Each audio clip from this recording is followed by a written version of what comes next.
Welcome back to the channel, Manny B Investing. And look at that, we got another follower. Push our ratio upward. Thank you for checking us out. We're going to be talking about Paribus today. If you don't see the tabs there, make sure you hit that, subscribe, hit that, like, share, and follow us on Twitter at Manny B Gaming and on YouTube, Manny B Investing. Got the link right there on my Twitter page. So just in case you get lost, that's how you get there. All right, let's take a look on Coinbase, or not Coinbase. It looks like Coinbase, right? Coin market cap, which is supposedly owned by Binance, which is why we're just not getting a lot of love over here with the data here. They still got our circulating supply here at $500 million. Like, come on now. What are we at right now in real life? 1.6 billion in circulation right now? Something like that. But let's take a look. We are ranked 1,090. That's big time. Look at that watch list. If you've been following along on the playlist, you know the gains that we've made in these two categories here. The price, I mean, people are freaking out. People are freaking out. Bitcoin has retraced a little bit, talking about $56,000 down from 65. So we dropped about 10 grand in value with Bitcoin. And of course, a lot of the alts just follow Bitcoin. That's what happens to a lot of the market. There are some strong performers that will outperform Bitcoin. That happens. Not out of the question. Just didn't end up being Paribus. It just got knocked down a little bit. But that's just price action. If you're all about price action, then yeah, that's some bad news. Maybe if you've been stacking those chips up, ready for a moment like this, then you're taking a full advantage and you're accumulating tokens right now. Hopefully, you guys out there didn't get hit too hard. Myself, I'm just fine. Let's take a look at CoinGecko, see what we're talking about over here. Let's hit that refresh. Yeah, about 2.3 cents there. We got 4.5% up on the 24-hour. So it's doing a little movement here, but there's a circulating supply right there, 1.6 billion, market cap of almost $40 million. Man, that is small. We are 2 months into the drop and we are at 40 billion, or 40 billion. Yeah, right. I wish 40 million, 24-hour volume, almost 6 million. And oh, we got a question mark here for the total supply. Max supply, 10 billion. It seems high, but for what this platform is, what it plans on doing, and how far reaching it will be, I think it is a good amount of tokens, gives them a lot of wiggle room. They can be aggressive with deflationary burning of tokens. They can do a lot of investing. They can do a lot of stuff. Onboard a lot of people, a lot of organizations, a lot of nation states. Because remember, they're powered by Cardano. We're going to be on the Cardano blockchain. And just remember, a lot of this stuff, a lot of the users, they're going to be from third world. They're going to be from, the continent of Africa. So there's a lot of people out there. It's going to be a little bit different. So the money is going to come from a lot of people instead of few, institutions, few people, big money. With Cardano, it's going to be a lot of people collectively creating big money. So just change your way of thinking when we're talking about Cardano blockchain and projects on Cardano blockchain.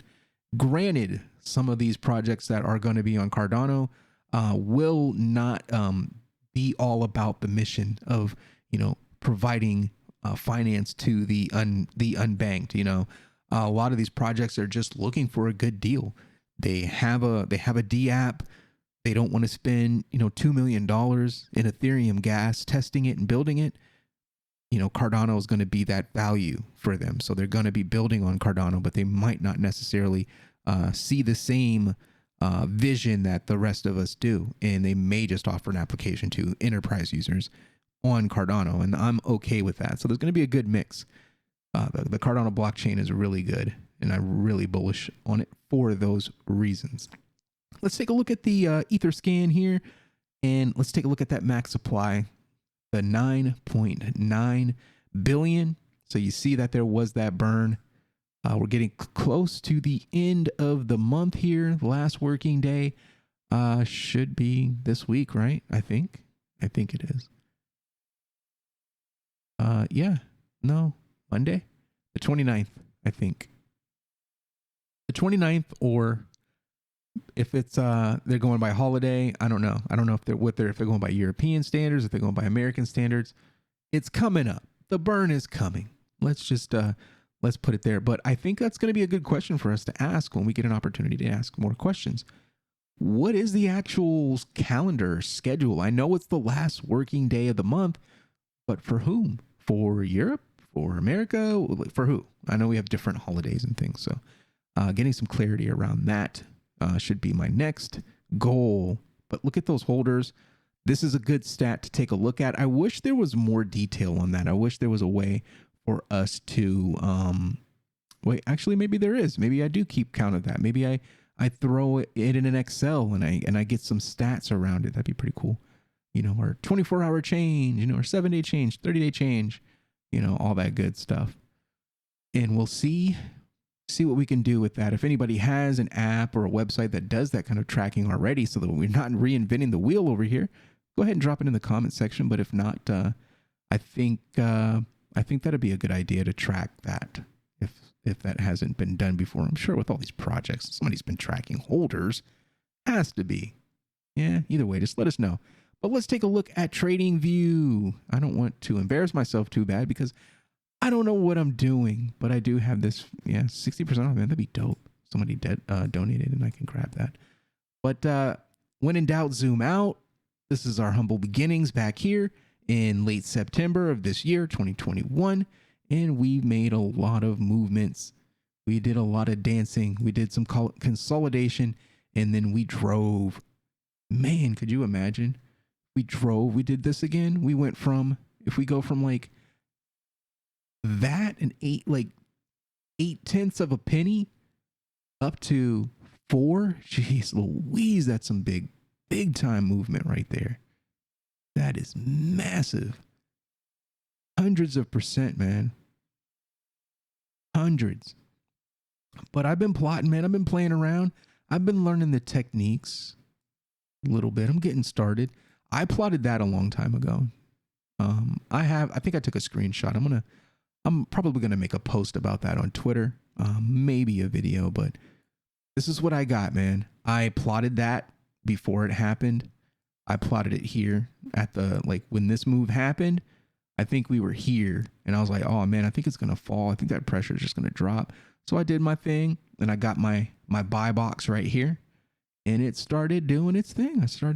I was like, wow, that's cool. Maybe I should continue doing this TA for myself to give myself some ideas on what's possible in the future.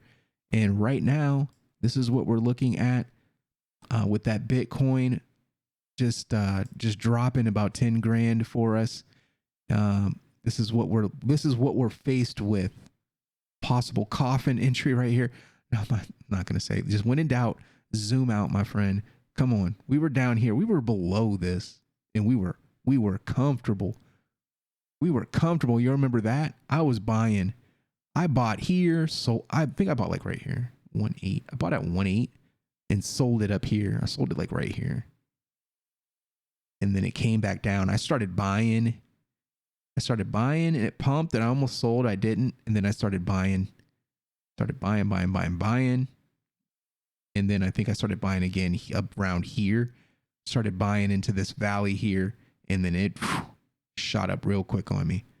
So yeah, I've been having a good time. Hopefully you guys have been having a good time as well. But if you haven't, if you purchased, if you bought in here, nothing to fear. We're going to see that ATH again. Don't you worry. It's going to do some consolidating. I'm sure It's gonna just do a little dance here. Hopefully, if it does touch the coffin, it just dips in a little bit, and you can buy that up.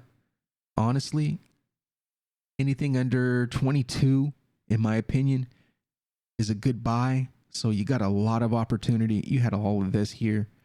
This was a good pickup here. I actually bought up here somewhere. Yeah, I was buying from like here to here. I got a little bit of a bag here, and it's kind of just chilling in my trading account. I'll probably just transfer it and get it ready for staking. I'm not too worried about price right now. But yeah, we might cruise on through this and keep on going into December. But really just depends on what the market, depends on what Bitcoin's doing, depends on what the market's doing. So I'm hoping, I did some extensions at one point, and my extensions had me in this range. So that was with the extensions, but just normal. I see a good target, future target price, in this region right here.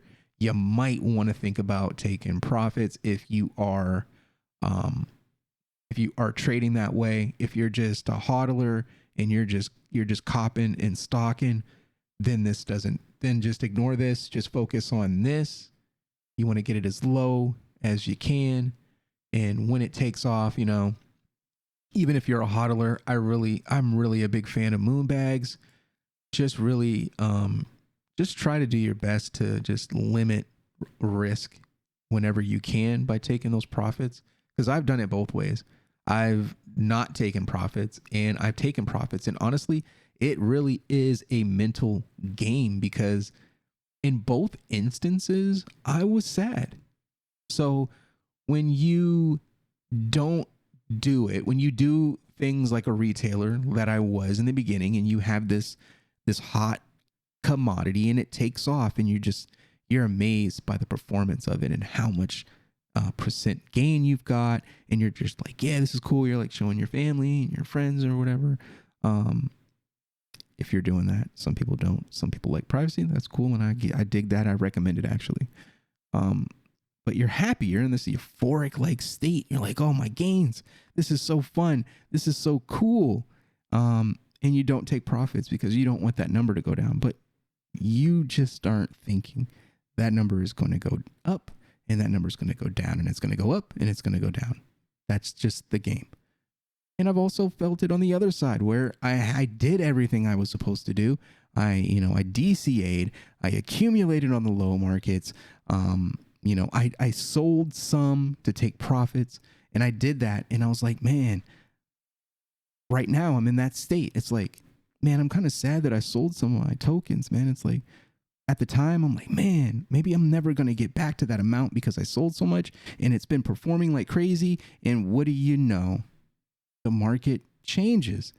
Cardano is back down to the price that it was like around Mother's Day when I was originally buying it. It's almost back to the original price. And I'm sitting here, and again, I took profits, and I didn't take them in stablecoin. I took them in Ethereum. I took them in NFTs. I took them in ORN.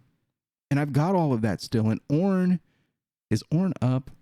ORN is up because I've been DCAing, so my average is probably good right now. But the Ethereum is almost doubled. So I can buy back the tokens that I sold off for profit. And I'm probably, if I do that, I'll probably end up with more Cardano than I had before I sold for profits. This is just, it's not always going to work out this way. But if you do things the right way, you'll be happy. You'll make it. But I won't lie to you. There was a moment when I took that profit and I was just like, man, is this really the right thing to do? I know it's the right thing to do. From a technical standpoint, you want to take profits. You want to do that. You want to create moon bags. And I did that. I did the right thing. And I was kind of sad for a little bit until I got to see the full picture. I get to today and I see those profits have grown. Those, and I can sell those and move it back into Cardano and have more Cardano than I did before I took the profit. So very cool situation. I hope you guys are motivated and you're not sad by this. Because again, I'm not some long time crypto person.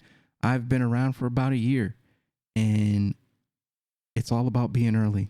And with Paribus, we are early. Stay calm, man. We'll see you on the next one. Peace.